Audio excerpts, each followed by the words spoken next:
The way I see the future is building of the next generation operating room, replacing traditional surgery by non-invasive outpatient procedure.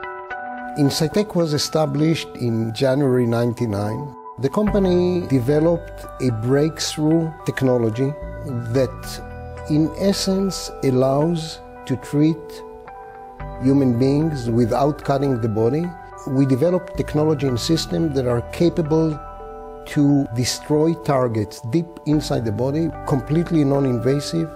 The unique part of Insightec is that all this procedure is being done under real-time monitoring and control of treatment outcome.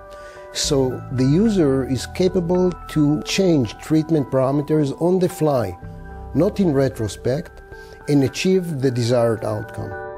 The main part of the system is the transducer that transmits the ultrasound waves from this area here. This has 1,000 elements in it. Each one of them is electronically controlled by a complicated electronic system together with mechanics, software that supports it. Each one of those elements are transmitting the ultrasound waves, focusing at the treatment point. The technology allows us to treat almost any tumor inside the body. We started with uterine fibroids. It's a huge problem. About 25% of the women will suffer from significant symptomatic effects. Today, the gold standard is hysterectomy. Patient is going through hysterectomy, then she will be hospitalized for a couple of days, let's say 3 to 5, at the hospital, sent home, and will recover weeks. It'll take to recover. In our treatment, next day the patient is back to her life, work, family, whatever. It's a dramatic change for the women. Step 2 was turning into oncology. We selected a specific application which is metastatic bone tumor. It's a palliative treatment. The next one, which is in many ways the holy grail of this technology, is brain treatments. We are treating central nervous system diseases like Parkinson, like essential tremor. We've seen patients that for tens of years suffered from this disease, leaving the table immediately post-treatment with no tremor. We'll definitely look as a next step on brain tumors, prostate cancer, liver tumors, breast cancer, and so on and so on. Eventually, we see it as a next generation operating room, centralized service in the hospital. I've done my first degree in physics and mathematics in Jerusalem, and then I moved to the Technion and done my first engineering degree in electrical engineering, and then continued directly into PhD in electro-optics. In parallel, I started working at Rafael. During my days at Rafael, we had a very tight collaboration with a couple of laboratories and researchers at the Technion.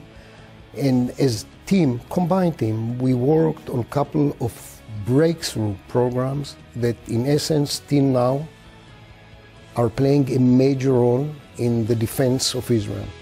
When we started Insightec, the whole R&D team came from the Technion.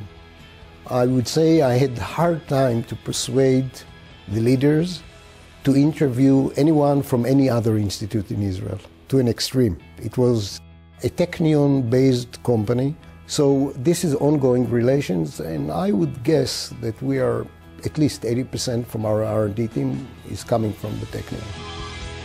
The main challenge in developing this neo-brain system was to be able to penetrate the skull, the non-uniform skull, and still get the focal point of the waves in the required spot in the brain. This was never done before by any company, and add to it the idea of having everything MRI guided makes it very complicated, involving so many disciplines and, I would say, excellency in science and technology. In many ways, the system itself is a Star Trek system, because the notion that you could place someone on a table, look at him using MRI, and then 3 hours later, this guy is riding his bike back home, is something that, for at least in my generation, is still perceived as, guys, send me a postcard when this will be ready, okay? In reality, the system exists and doing it today. We have a lot of dreams, unlimited enough amount of dreams, and almost everything you touch, there is a chance to do something different. Think about stroke. Think about the possibility that this technology will be able to liquefy clot in the brain really fast within these first 3 to 4.5 hours and get free flow back again to the brain and save the brain. Another different idea is targeted drug delivery. So we could generate significantly higher toxicities at the targeted volume while avoiding or sparing the whole body. So the way I see it and dream about it is doing huge change in medicine and helping millions of people globally.